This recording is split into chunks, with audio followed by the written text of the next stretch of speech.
എല്ലാവർക്കും പുതിയൊരു വീഡിയോയിലോട്ട് സ്വാഗതം. അപ്പോൾ ഇന്ന് ഞാൻ നിങ്ങളുമായിട്ട് ഷെയർ ചെയ്യാൻ പോകുന്നത് ഈത്തപ്പഴവും വറ്റൽമുളകും വെച്ചിട്ടുള്ള ഒരു അച്ചാറാണ് കേട്ടോ. അപ്പോൾ ഇത് ബിരിയാണി, കപ്സ, മന്തി തുടങ്ങിയ എല്ലാ റൈസ്, അതുപോലുള്ള ഏത് റൈസിൻ്റെ കൂടെയും നല്ലൊരു കോമ്പിനേഷനുള്ളൊരു അച്ചാറാണ്. അപ്പോൾ നമുക്ക് ഇപ്പോൾ ഈദൊക്കെയല്ലേ വരുന്നത്, ഈദിനൊക്കെ ഇതേപോലുള്ളൊരു അച്ചാർ തയ്യാറാക്കി വെക്കുകയാണെങ്കിൽ ഏത് റൈസ് ഉണ്ടാക്കിയാലും കൂടെ കഴിക്കാൻ നല്ലൊരു കോമ്പിനേഷൻ ആയിരിക്കും കേട്ടോ. അപ്പോൾ എല്ലാവരും ട്രൈ ചെയ്ത് നോക്കിയിട്ട് ഫീഡ്ബാക്കൊക്കെ അറിയിക്കുക. അപ്പോൾ ഇതെങ്ങനെ ചെയ്തെടുക്കുന്നത് നമുക്ക് നോക്കാം. അപ്പോൾ ഇത് തയ്യാറാക്കാൻ വേണ്ടിയിട്ട് വറ്റൽമുളകും ഈത്തപ്പഴമാണ് ഇതിലേക്ക് വേണ്ട മെയിൻ ഇൻഗ്രീഡിയൻറ്റ്. അപ്പോൾ 200 ഗ്രാം വറ്റൽമുളകും 200 ഗ്രാം ഈത്തപ്പഴമാണ് എടുത്തിട്ടുള്ളത്. രണ്ടും നല്ലതുപോലെ കഴുകിയിട്ട് ഈത്തപ്പഴമൊക്കെ കുരു കളഞ്ഞിട്ട് ഈ ഒരു വലുപ്പമുള്ള പീസസ് ആയിട്ട് കട്ട് ചെയ്തിട്ടുണ്ട്. അതുപോലെ തന്നെ വറ്റൽമുളകും ഞാനൊന്ന് ജസ്റ്റ് കഴുകിയതിന് ശേഷം ഇതുപോലുള്ള പീസായിട്ട് കട്ട് ചെയ്ത് വെച്ചിട്ടുണ്ട് കേട്ടോ. അപ്പോൾ അതുപോലെ ഇടാൻ പാടില്ല, കട്ട് ചെയ്തിട്ട് തന്നെ ചേർക്കണം കേട്ടോ. അപ്പോൾ നമ്മുടെ അച്ചാർ നല്ല ടേസ്റ്റ് ഉണ്ടാവുള്ളൂ. ഇനി നമുക്കിതെങ്ങനെ തയ്യാറാക്കുന്നത് നോക്കാം. ഇതിന് വേണ്ടിയിട്ട് നമുക്ക് ഒരു പാൻ അടുപ്പത്ത് വെച്ച് ചൂടാകുന്ന സമയത്ത് ഇതിലോട്ട് ഓയിൽ ഒഴിച്ചു കൊടുക്കാം. നല്ലെണ്ണ ഉണ്ടെങ്കിൽ നല്ലെണ്ണ ഒഴിച്ചു കൊടുക്കാം, ഇല്ലെങ്കിൽ വെളിച്ചെണ്ണ ആയാലും മതി. ഞാൻ വെളിച്ചെണ്ണയാണ് ഒഴിച്ചു കൊടുത്തിട്ടുള്ളത്. ഒരു 4 ടേബിൾ സ്പൂണോളം വെളിച്ചെണ്ണ ഒഴിച്ചു കൊടുക്കുക. ഇതിലോട്ട് 1 ടീസ്പൂൺ കടുകും 1/4 ടീസ്പൂൺ ഉലുവയുമാണ് ഇട്ട് കൊടുക്കേണ്ടത്. ഉലുവയുടെ ഒരു ഫ്ലേവർ കിട്ടാൻ വേണ്ടിയിട്ടാണ് കൂടുതൽ അളവിൽ വേണ്ട കേട്ടോ. ഉലുവ, കടുകാണ് കൂടുതൽ അളവിൽ വേണ്ടത്. 1 ടീസ്പൂണോളം കടുകും 1/4 ടീസ്പൂൺ ഉലുവയും ഇട്ട് കൊടുത്താൽ മതി. അതൊന്ന് പൊട്ടണം. എണ്ണ നല്ലപോലെ ചൂടായതിന് ശേഷം കടുകും ഉലുവയും ഇട്ട് കൊടുത്താൽ മതി കേട്ടോ. അപ്പോൾ പെട്ടെന്ന് തന്നെ പൊട്ടിക്കിട്ടും. പൊട്ടാണ്ട് ഉണ്ടാക്കി അത്ര ടേസ്റ്റ് ഉണ്ടാവില്ല. പിന്നെ നല്ലെണ്ണയിൽ ഉണ്ടാക്കി വെക്കുകയാണെങ്കിൽ നിങ്ങൾക്കിത് ഫ്രിഡ്ജിൽ സൂക്ഷിക്കേണ്ട ആവശ്യമൊന്നുമില്ല, പുറത്ത് വെച്ചാലും കേടാവുകയില്ല. അതിൽ വെളിച്ചെണ്ണയിൽ ഉണ്ടാക്കുകയാണെങ്കിൽ ഒരാഴ്ചയൊക്കെ പുറത്ത് വെക്കാം. അതിൽ കൂടുതൽ വെക്കുകയാണെങ്കിൽ ആദ്യം തന്നെ ഫ്രിഡ്ജിലോട്ട് മാറ്റുകയാണ് നല്ലത് കേട്ടോ. അപ്പോൾ അതൊന്ന് ശ്രദ്ധിച്ചാൽ മതി. അപ്പോൾ നമ്മൾ കൂടുതൽ അളവിൽ ഉണ്ടാക്കുന്നില്ലെങ്കിൽ പുറത്ത് വെച്ചാലും കുഴപ്പമില്ല. അപ്പോൾ വെളിച്ചെണ്ണയിൽ ഉണ്ടാക്കുകയാണെങ്കിലും കുഴപ്പമില്ല. ഒരു 15 ദിവസമൊക്കെ വെക്കുന്ന അത്ര അളവിൽ ഉണ്ടാക്കുന്നുള്ളൂ എങ്കിൽ. ഇപ്പോൾ നല്ല കടുക് പൊട്ടിയിട്ടുണ്ട്. ഇനി നമുക്ക് ഇതിലോട്ട് കറിവേപ്പില ഇട്ട് കൊടുക്കാം. കറിവേപ്പില ഇട്ട് കൊടുത്തിട്ട് ആ ഒരു വെള്ളത്തിൻ്റെ അംശമൊക്കെ കറിവേപ്പിലയിൽ നിന്ന് പോകണം. അത്രയും സമയം അതിന് ശേഷം നമുക്കിതിലോട്ട് ഇഞ്ചി, വെളുത്തുള്ളി, പച്ചമുളക് ഇത് 3ഉം കൂടി പേസ്റ്റ് ആക്കിയതാണ്. ഒരു 3 ടേബിൾ സ്പൂണോളം ഇട്ട് കൊടുത്തിട്ടുണ്ട് കേട്ടോ. ഇഞ്ചിയും വെളുത്തുള്ളിയും പച്ചമുളകും തുള്ളി അളവിലിട്ടിട്ട് ഒന്ന് ഗ്രൈൻഡ് ചെയ്തെടുത്തതാണ്.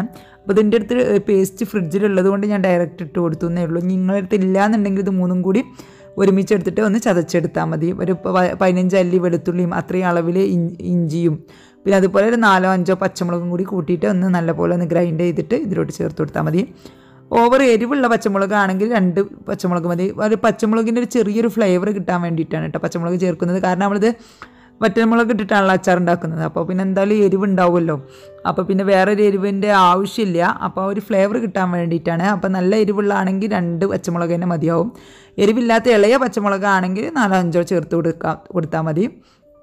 ഇനി നമുക്ക് ഇതിൻ്റെ ഒരു പച്ചമണം മാറുന്ന സമയത്ത് നമുക്കിതിലോട്ട് ഒരു 10-25 അല്ലി വെളുത്തുള്ളി തൊലി കളഞ്ഞിട്ട് ഇട്ട് കൊടുക്കുക. കട്ട് ചെയ്യൊന്നും വേണ്ട, അങ്ങനെ തന്നെ മുഴുവനോടെയുള്ള വെളുത്തുള്ളിയാണ് ഇട്ട് കൊടുക്കേണ്ടത്. ഒരു 25-30 അല്ലിയോളം ഉണ്ടാവും കേട്ടോ. ഏകദേശം ഒരു ബൾബാണ് എടുത്തിട്ടുള്ളത്. ഇനി ആ വെളുത്തുള്ളിയുടെ സ്മെല്ലൊക്കെ ഒന്ന് മാറി നല്ലൊരു മണം വരുന്ന സമയത്ത് നമുക്ക് ഇതിലോട്ട് നമ്മൾ എടുത്ത് വെച്ച വറ്റൽമുളക് ചേർത്ത് കൊടുക്കാം. വറ്റൽമുളക് ചേർത്ത് കൊടുത്തതിന് ശേഷം നന്നായിട്ടൊന്ന് മിക്സ് ചെയ്തിട്ട് നമുക്കിതൊന്ന് അടച്ച് വെച്ചൊന്ന് വേവിക്കണം. വറ്റൽമുളക് ഒന്ന് വെന്ത് കിട്ടണം. അപ്പം നമുക്കിത് ഇട്ട് കൊടുത്തതിന് ശേഷം നന്നായിട്ടൊന്ന് ഇളക്കി കൊടുത്തതിന് ശേഷം നമുക്കിതൊന്ന് അടച്ച് വെക്കാം. ഒരു 5 മിനിറ്റിന് ശേഷം പിന്നെ തുറന്നാൽ മതി. ലോ ഫ്ലെയിമിലോട്ട് ഇട്ടിട്ട് നമുക്കിതൊന്ന് അടച്ച് വെക്കാം.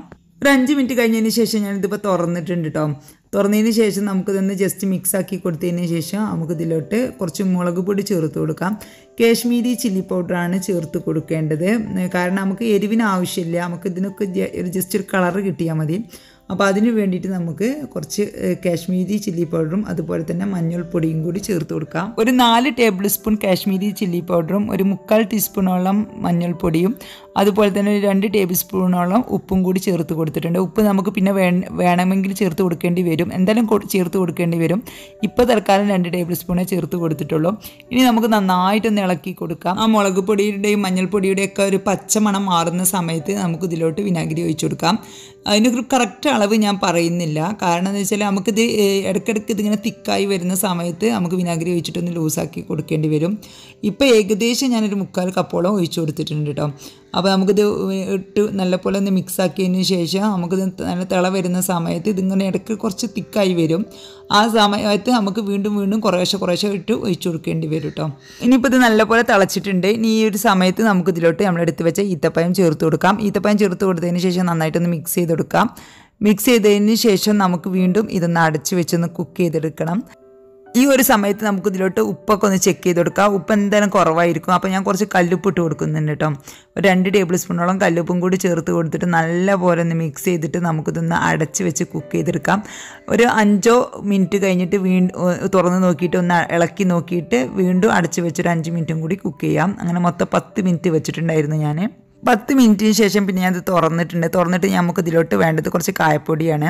സാമ്പാർ കായത്തിൻ്റെയൊക്കെ പൗഡർ ഉണ്ടല്ലോ, ആ പൗഡർ ഉണ്ടെങ്കിൽ അതാണ് ഏറ്റവും ബെറ്റർ. സാമ്പാർ കായ ആണെങ്കിൽ അത് പൊടിച്ചിട്ട് വേണം ചേർത്ത് കൊടുക്കാൻ. ഇത് പൗഡർ ആയതുകൊണ്ട് പിന്നെ നല്ല എളുപ്പത്തിൽ ഇതുപോലെ ഒന്ന് കുടഞ്ഞെടുത്താൽ മതി. അപ്പോൾ ഏകദേശം ഒരു 1/2 ടീസ്പൂണോളം കായപ്പൊടിയും കൂടി ചേർത്ത് കൊടുത്തിട്ട് നമുക്ക് നന്നായിട്ടൊന്ന് മിക്സ് ചെയ്തെടുക്കാം. ഇനി നമുക്ക് ഫ്ലെയിം ഓഫ് ചെയ്യാം കേട്ടോ.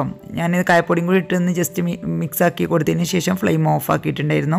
ഇനി വേണ്ട, ഇതിപ്പോൾ എത്രയും വേവിച്ചത് എന്താണെന്ന് വെച്ചാൽ ഇപ്പോൾ പെരുന്നാൾ 2 ദിവസം കൊണ്ടായല്ലോ, അപ്പോൾ കൂടുതൽ ടൈം വെക്കാൻ പറ്റില്ല. അപ്പോൾ ഇതിക്ക് നല്ല മസാലയൊക്കെ പിടിക്കണം എന്നുണ്ടെങ്കിൽ നല്ല വേവിക്കണം. അല്ലെങ്കിൽ പിന്നെ നമുക്ക് ഒരാഴ്ച കഴിഞ്ഞിട്ട് എടുക്കാൻ പാടുള്ളൂ. ഇതിപ്പോൾ നമുക്ക് 2 ദിവസം കൊണ്ട് എടുക്കാനായല്ലോ.